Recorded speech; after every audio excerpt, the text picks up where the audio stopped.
noon 50 million o 60 million lang ang nanakaw niya, nakulong ka agad.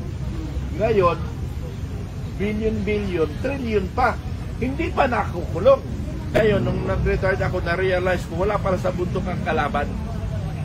Nandito pala sa bayan ang kalaban. Kaya, yung tapang ko, malasakit ko, nung ako'y nasa serbisyo, nagbuwis buhay ako para gampanan ko ang aking responsibilidad sa taong bayan, sa ating gobyerno, na buong tapang ko, pinagtatanggol ko ang sambayan ng Pilipinas. And yet, pag-retired ko, nakita ko pala ang problema ng ating bansa. Although noon, may corruption may corruption. Pero yung corruption nun, nakukampano, nami-minimize pa yung corruption.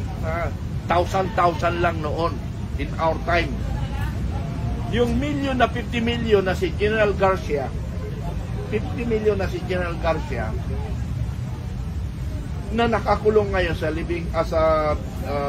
Bureau of Prison, si General Garcia, ang alam ko doon, 50 million o 60 million lang ang nanakaw niya, nakulong ka agad. Ngayon, billion, trillion pa. Hindi pa nakukulong.